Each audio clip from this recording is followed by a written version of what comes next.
Baik, assalamualaikum warahmatullahi wabarakatuh. Selamat pagi, siang, teman-teman. Semoga teman-teman selalu dalam keadaan sehat walafiat.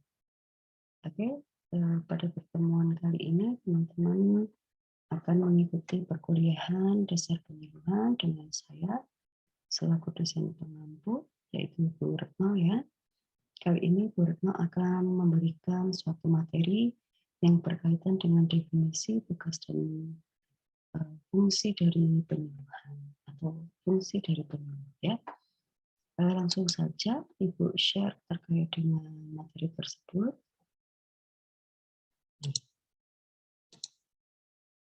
Bisa dilihat ya teman-teman slide-nya. Slideshow dulu. Oke.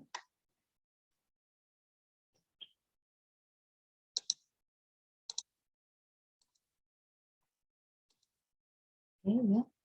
Di situ bisa dilihat dasar penyuluhan sebagai definisinya, yaitu ini definisi penyuluhan ya.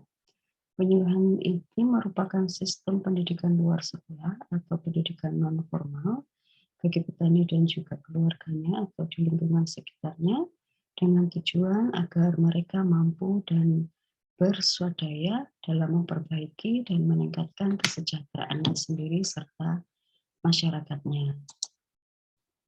Lanjut, berdasarkan Undang-Undang Nomor 16 Tahun 2006, penyuluhan merupakan proses pembelajaran bagi pelaku utama serta pelaku usaha. Jadi pelaku utama atau pelaku usaha ini sebagai sasarannya ya, agar mereka mau dan mampu menolong serta mengorganisasikan dirinya atau timnya atau kelompoknya dalam mengakses informasi pasar, teknologi, permodalan, dan juga sumber daya lainnya sebagai upaya untuk meningkatkan produktivitas, efisiensi usaha, pendapatan, dan kesejahteraannya, serta meningkatkan kesadaran dalam pelestarian fungsi lingkungan hidup. Di sini yang perlu digarisbawahi adalah penyuluhan di sini adalah proses pembelajaran bagi sasaran ya. Bagi sasaran di sini adalah pelaku utama, baik petani maupun pelaku usaha. Kalau di kita teknologi hasil pertanian ini nantinya lebih banyak pelaku usaha dibanding petani karena kita lebih banyak ke industri-industri ya nanti. Nah di sini supaya apa? Pembelajaran tersebut bisa memberikan suatu informasi kepada pelaku usaha tersebut terkait dengan informasi pasar, kemudian teknologi apa yang bisa digunakan, kemudian permodalan bisa didapatkan dari mana, dan juga sumber daya lain yang dapat dimanfaatkan oleh pelaku usaha tersebut. Gitu intinya. Lalu kita masuk ke penyuluh pertanian ya. Kalau tadi kita berbicara tentang penyuluhan, sekarang kita berbicara tentang subjeknya ya.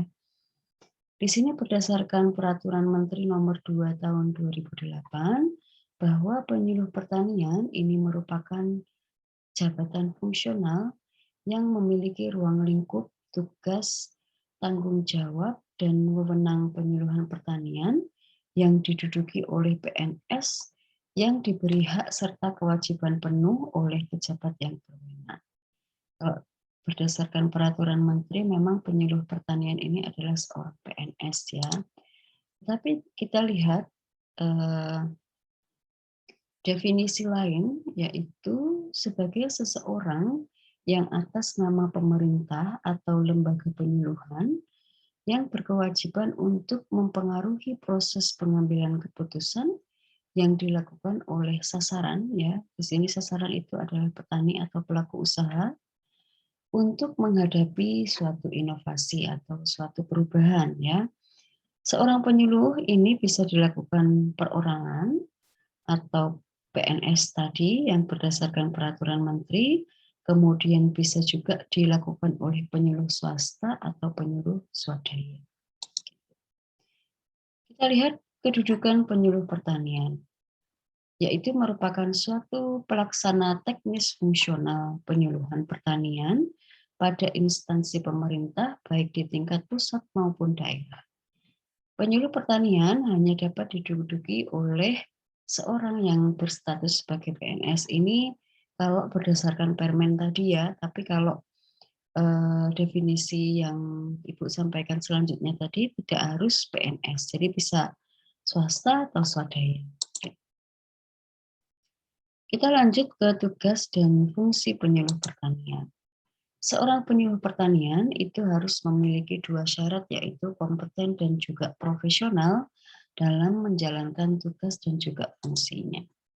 Selanjutnya tugas pokok penyuluh pertanian itu apa sih? Secara inti ya, secara intinya itu tugasnya adalah menyuluh. Nah, menyuluh ini meliputi menyiapkan, kemudian melaksanakan, lalu mengembangkan, mengevaluasi, dan juga melaporkan kegiatan penyuluhan.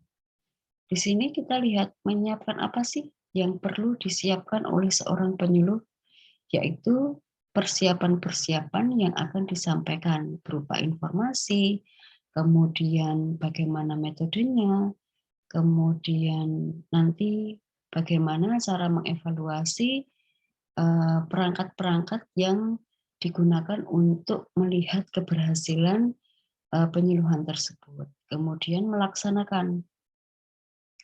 Seorang penyuluh yang sukses itu berarti bisa melaksanakan suatu kegiatan yang informasinya itu dapat diterima atau dilaksanakan oleh sasaran ya. Kemudian mengembangkan. Mengembangkan di sini artinya ketika ada suatu permasalahan kemudian dilakukan dengan teori yang ada, tapi ternyata kok tidak berhasil. Nah, seorang penyuluh ini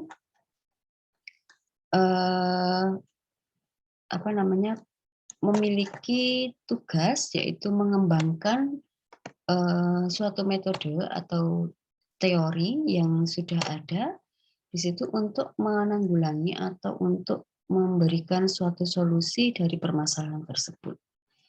Lalu untuk mengevaluasi di sini seorang penyuluh dapat mengevaluasi kegiatannya dimulai dari perencanaan sampai kegiatan akhir ya. Lalu yang terakhir adalah melaporkan kegiatan penyuluhan. Selama penyuluhan itu apa yang dilaksanakan kemudian dilaporkan kepada petugas terkait atau pejabat terkait ya. Lalu berdasarkan peraturan menteri di sini nomor 2 tahun 2008, bidang dan unsur kegiatan penyuluhan pertanian terdiri atas 1. Mengikuti pendidikan. Jadi sebelum penyuluh itu diterjunkan ke masyarakat, itu biasanya mereka diberikan bekal dulu dengan mengikuti pendidikan. Lalu yang selanjutnya adalah kegiatan persiapan. Di sini seorang penyuluh itu digembleng.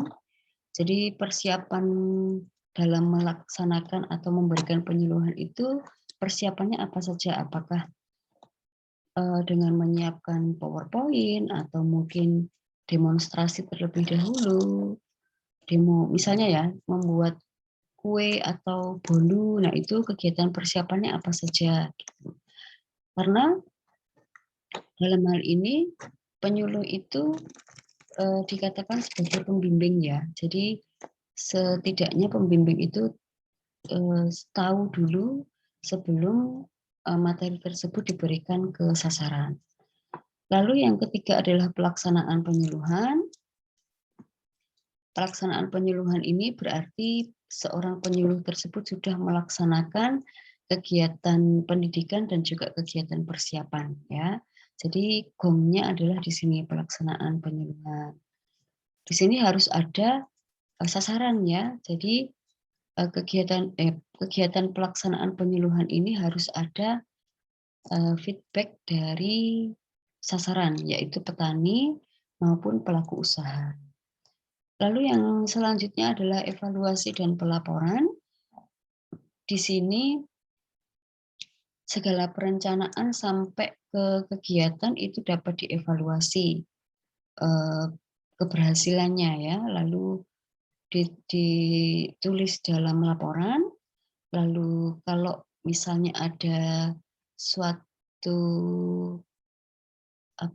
inovasi atau keterbaruan, di situ penyuluh dapat mengembangkan penyuluhan tersebut. Misalnya ada materi tambahan atau misalnya ada suatu penelitian lanjutan ya.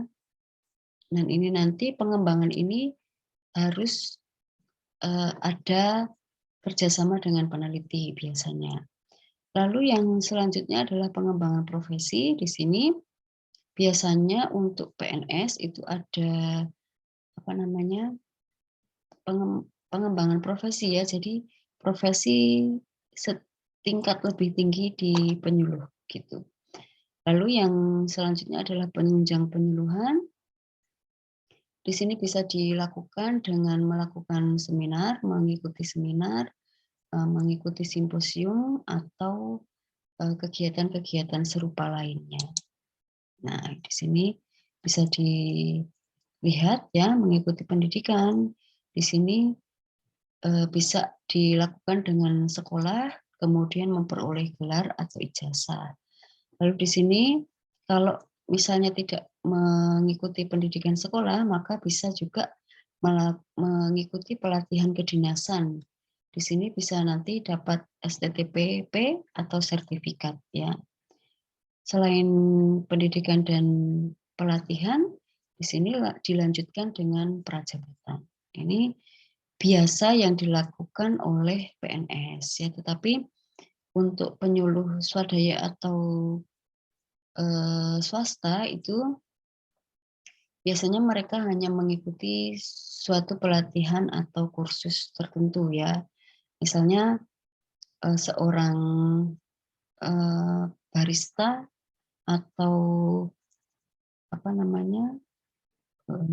pembuat kue gitu ya. Itu biasanya mereka mengikuti kursus terus kemudian expert, itu bisa juga disebut dengan penyuluh. Lalu di sini kegiatan persiapan itu dilakukan identifikasi potensi wilayahnya. Apakah benar-benar sasaran tersebut membutuhkan informasi yang akan kita sampaikan atau tidak. Kemudian yang kedua, memandu penyusunan rencana usaha petani atau penyusunan rencana pelaku usaha ya. Kalau memang ini Ibu ambil materinya dari ini ya, penyuluh secara umum. Jadi kalau Ibu sampaikan kaitannya dengan petani, kita konversi dengan atau kita ganti dengan pelaku usaha, gitu nggih? Bisa dipahami ya. Jadi selain mengidentifikasi, kita juga memandu penyusunan rencana usaha, baik dimulai dari bahan baku sampai ke bahan jadi atau sampai ke pemasarannya. Kemudian penyusunan program penyuluhan pertanian. Lalu yang selanjutnya penyusunan rencana kerja tahunan penyuluh pertanian. Jadi di sini kegiatan persiapan ini tidak hanya dilakukan di awal-awal saja, tetapi persiapan jangka panjang juga dilakukan. Lalu yang ketiga adalah pelaksanaan penyuluhan. Di sini seorang penyuluh harus menyusun materi, apa-apa yang tadi sudah diidentifikasi, kemudian disusun materi yang akan disampaikan. Kemudian yang kedua, perencanaan penerapan metode penyuluh pertanian. Karena tidak selalu satu metode itu bisa dilakukan di semua sasaran ya. Jadi misalnya kita di wilayah petani gitu, kemudian kita menyampaikan hanya metode ceramah saja. Kemungkinan besar itu bisa diterima, tetapi tidak bisa diserap secara utuh oleh petani tersebut. Alangkah lebih baiknya ditambahkan dengan demo, misalnya pembuatan pupuk cair atau tips supaya kuenya itu tidak bantet dan seterusnya. Jadi penerapan metode penyuluhan pertanian ini sangat menentukan suatu keberhasilan kegiatan penyuluhan. Yang ketiga adalah menumbuhkan atau mengembangkan kelembagaan petani. Nah, di sini yang keterkaitan dengan kelembagaan petani di sini adalah salah satunya adalah koperasi ya. Di sini supaya koperasi itu bisa hidup itu bagaimana. Nah, di sini seorang penyuluh juga bertugas untuk menumbuh dan mengembangkan kelembagaan petani tersebut atau menghidupkan ya minimal. Lalu yang keempat adalah evaluasi dan juga pelaporan. Di sini evaluasi pelaksanaan penyuluhan pertanian dan juga evaluasi dampak pelaksanaannya. Nah, di sini bisa dilihat, bisa dikatakan dalam narasi atau secara kuantitatif atau misalnya 100% berhasil atau berapa persen gitu ya. Jadi evaluasi dan pelaporan ini sangat penting untuk menentukan langkah selanjutnya gitu. Misalnya dengan kegiatan dengan perencanaan dan juga pelaksanaan seperti ini sejauh mana petani atau pelaku usaha itu dapat meniru atau menangkap informasi dari yang kita sampaikan. Nah, ketika informasi ini tidak dapat diserap, maka nanti akan dievaluasi di titik mana sih yang informasi ini tidak dapat diterima, gitu ya. Jadi evaluasi dan pelaporan ini sangat penting untuk menentukan langkah selanjutnya dan sebagai dokumentasi untuk kegiatan penyuluhan. Lalu yang selanjutnya adalah pengembangan penyuluhan. Di sini dilakukan suatu penyusunan pedoman atau petunjuk pelaksanaan atau petunjuk teknis penyuluhan pertanian ya. Jadi segala sesuatu yang dilakukan di kegiatan penyuluhan ini diharapkan dilakukan pedoman ya, ada pedoman atau petunjuknya.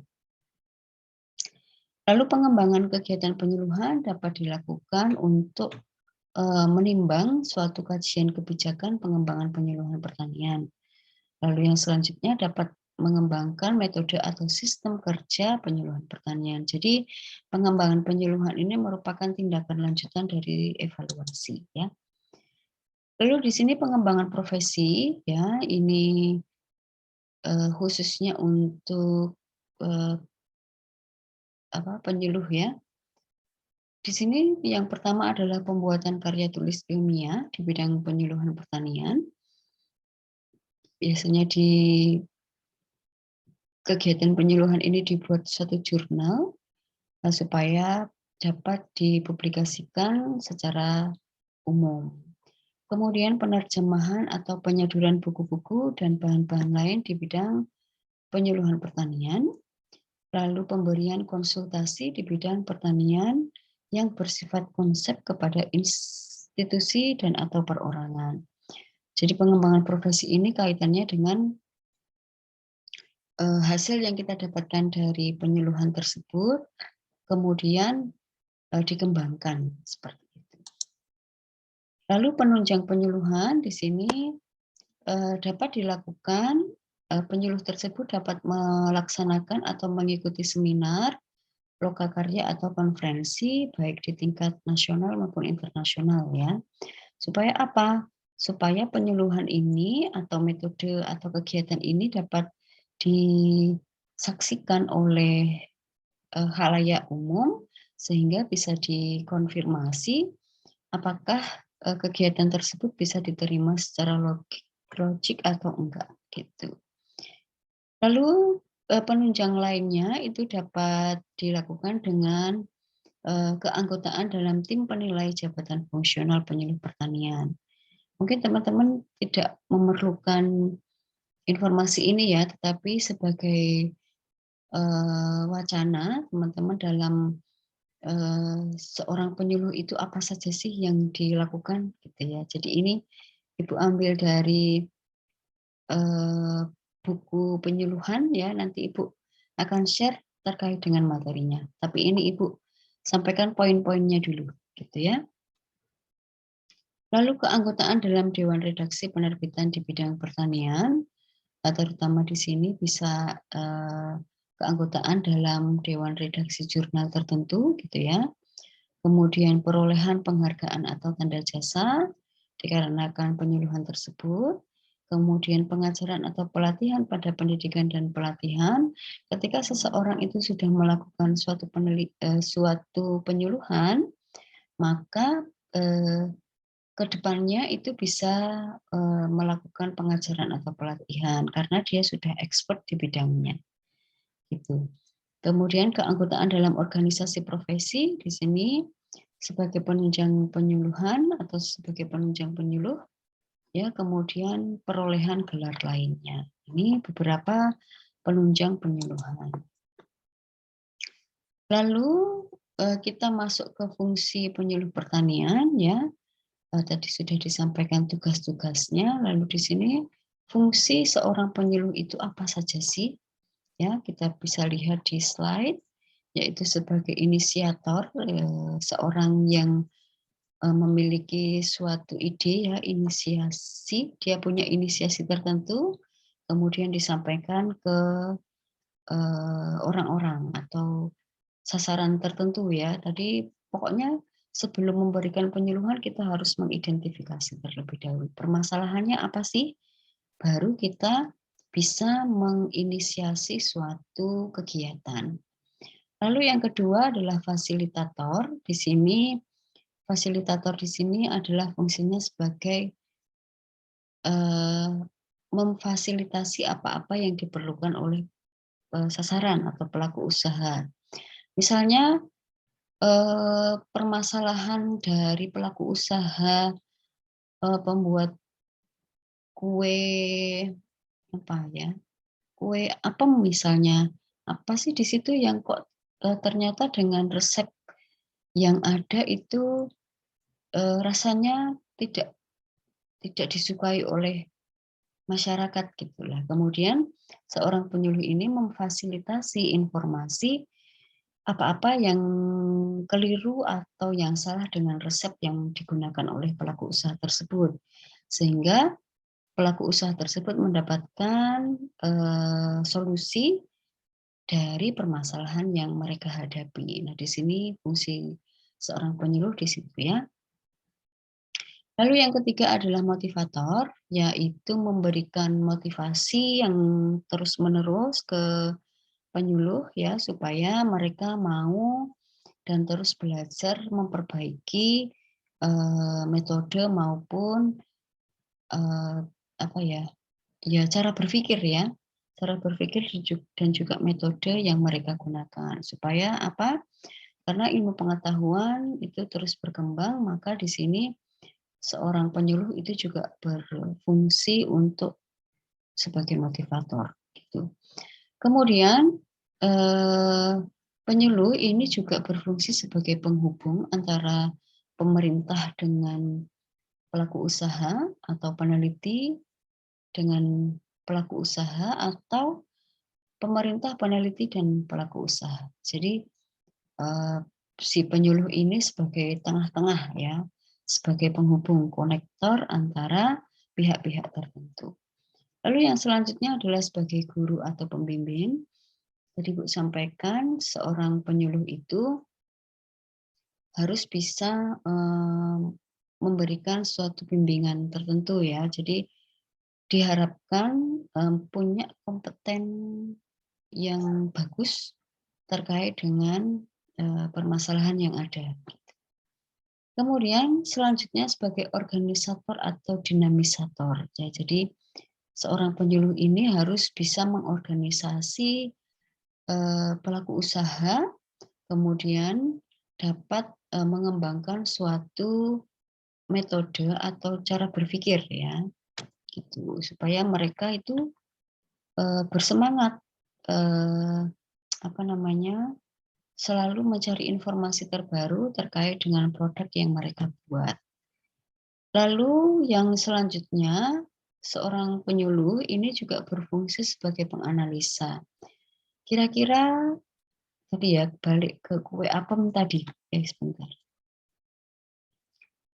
Balik ke kue apem tadi, misalnya kok kenapa kue apem ini tidak disukai oleh masyarakat? Nah, seorang penyuluh ini harus bisa menganalisa kira-kira permasalahan itu terletak di mana. Dia harus bisa menganalisa permasalahannya ya. Jadi di sini fungsi seorang penyuluh gitu. Entah itu nanti dia melakukan suatu penelitian lanjutan atau mungkin wawancara dengan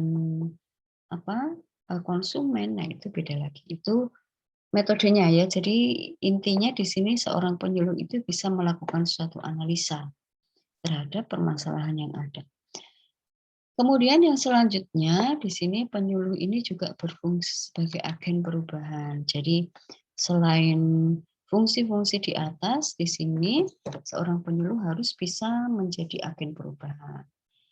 The agent of change ya. Jadi diharapkan seorang penyuluh ini bisa merubah cara berpikir maupun metode yang mungkin secara kuno dilakukan oleh pelaku usaha sebelumnya gitu ya. Lalu yang selanjutnya 5 peranan utama seorang penyuluh, yaitu sebagai penasihat advisor, lalu kemudian teknisi, sebagai penghubung, sebagai organisator, dan juga agen pembaharu.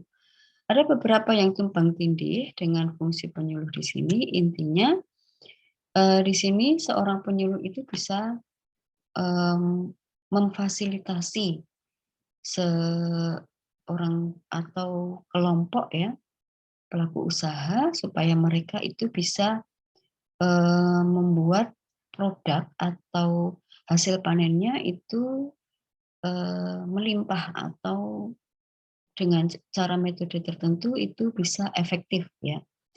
Misalnya kalau di petani itu biasanya menggunakan pupuk apa, nah hasilnya seperti apa. Seorang penyuluh itu harus bisa memberikan perubahan itu gitu ya.